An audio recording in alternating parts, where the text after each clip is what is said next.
രാജസ്ഥാനിൽ നിന്ന് ഇത് പുതിയൊരു വാർത്ത വരുന്നു.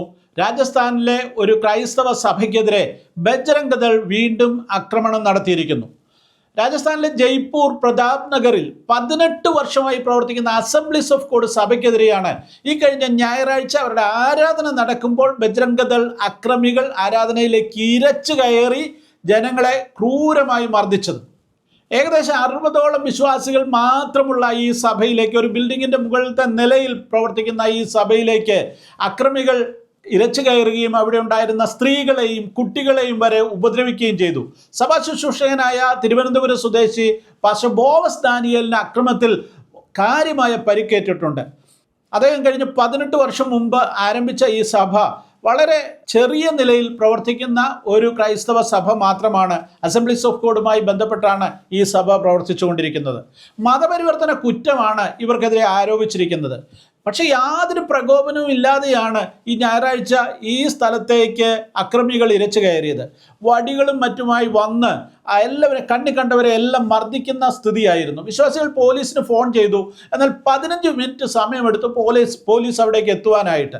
ഈ 15 മിനിറ്റ് സമയവും അക്രമികൾ ഈ ജനങ്ങളെ മർദ്ദിച്ചുകൊണ്ടേയിരുന്നു. സ്ത്രീകളുടെ മൊബൈൽ ഫോണുകൾ അവർ പിടിച്ചെടുത്തു. അതുപോലെ തന്നെ ഗർഭിണികളായ സ്ത്രീകളെ വരെ മർദ്ദിച്ചു എന്നുള്ളതാണ് ഏറ്റവും ദയനീയമായ കാര്യം.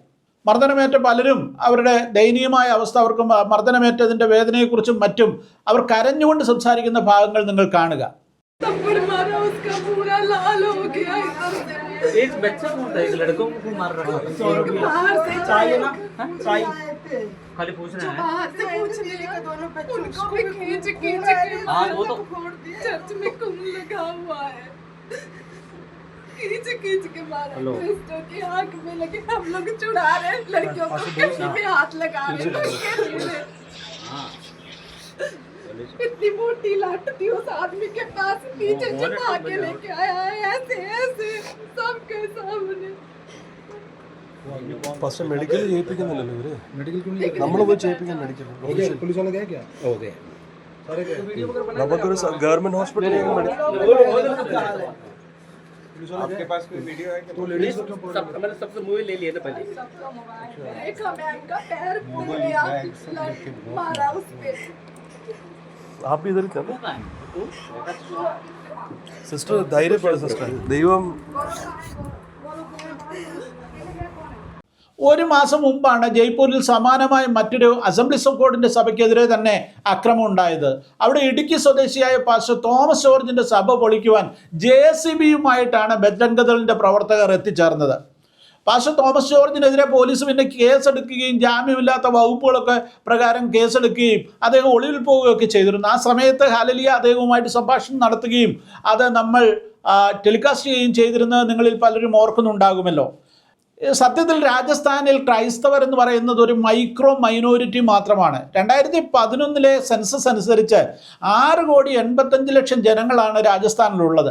അതിൽ 1 ലക്ഷത്തിൽ താഴെ മാത്രമാണ് ക്രൈസ്തവരുടെ എണ്ണം. അപ്പോൾ ഓർക്കുക എത്ര ചെറിയൊരു സമൂഹമാണ്. അതായത് ആകെയുള്ള ജനസംഖ്യയുടെ 0.14% മാത്രമാണ് ക്രൈസ്തവരായിട്ടുള്ളത്. 88.5% ഹൈന്ദവരാണ്, 9% മുസ്ലിങ്ങളുമാണ് രാജസ്ഥാനിലുള്ളത്. ജൈനർ പോലും 1% ആ സ്ഥാനത്താണ് 0.14% മാത്രമുള്ള മൈക്രോ മൈനോരിറ്റിയായ ഈ ക്രൈസ്തവരെ ഇത്രയധികം ഭയപ്പെടുകയും അവരെ ആക്രമിക്കുകയും ചെയ്യുന്നതെന്നുള്ള കാര്യം എത്ര വിരോധാഭാസമാണെന്ന് നമ്മൾ ചിന്തിക്കേണ്ടിയിരിക്കുന്നു. 2025 രാജസ്ഥാനിൽ ഇപ്പോൾ പുതിയ മതപരിവർത്തന നിരോധന നിയമം അതിശക്തമായി നടപ്പാക്കാനുള്ള ശ്രമത്തിലാണ് സംസ്ഥാന ഗവൺമെൻറ്. അവരത് പാസ്സാക്കിയിരിക്കുന്നു.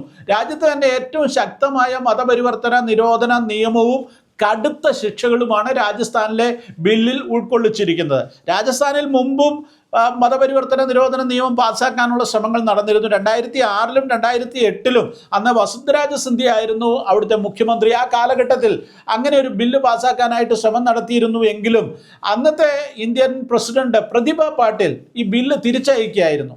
ഇപ്പോൾ കർശനമായ വ്യവസ്ഥകളോടെ ബില്ല് പാസ്സാക്കിയിരിക്കുന്നു. ബില്ല് സത്യത്തിൽ ഭരണഘടനാ വിരുദ്ധമാണെന്ന് അതെല്ലാവർക്കും അറിയാം. പക്ഷേ അങ്ങനെ ഒരു ബില്ല് ഇപ്പോൾ പാസ്സാക്കപ്പെട്ടിരിക്കുന്നു, അത് നടപ്പാക്കി തുടങ്ങിയിരിക്കുന്നു. ക്രൈസ്തവരെ മാത്രം ലക്ഷ്യമിട്ട് ഉണ്ടാക്കിയിരിക്കുന്ന ഈ ബില്ലിൽ വ്യവസ്ഥ ചെയ്യുന്നത് കൂട്ടം മതപരിവർത്തനത്തിന് ജീവപര്യന്തം തടവും 25 ലക്ഷം രൂപ പിഴയുമാണ് വ്യവസ്ഥ ചെയ്തിരിക്കുന്നത്. അതായത് ക്രിമിനലുകൾക്ക്, അതായത് കൊലപാതകം നടത്തുന്നവർക്ക്, മയക്കുമരുന്ന് കച്ചവടം നടത്തുന്നവർക്ക്, ബലാത്സംഗം നടത്തുന്നവർക്ക് പോലും കൊടുക്കാത്ത അത്രയും വലിയ ശിക്ഷയാണ് മതപരിവർത്തനത്തിന് നൽകുന്നത് എന്ന് പറയുമ്പോൾ തന്നെ ഒരു രാജ്യം എങ്ങോട്ടാണ് പോകുന്നതെന്ന് നമ്മൾ ചിന്തിക്കേണ്ടിയിരിക്കുന്നു. സത്യത്തിൽ ഈ നിയമങ്ങളൊക്കെ പാസ്സാക്കപ്പെടുമ്പോഴും ഈ നിയമങ്ങളൊന്നും വെച്ച് ഇന്ത്യയിൽ ആരെയും ശിക്ഷിക്കുന്നില്ല എന്നുള്ളതാണ് യാഥാർത്ഥ്യം. പിന്നെ എന്തിനാണ് ഇങ്ങനെ നിയമങ്ങൾ പാസ്സാക്കുന്നത്?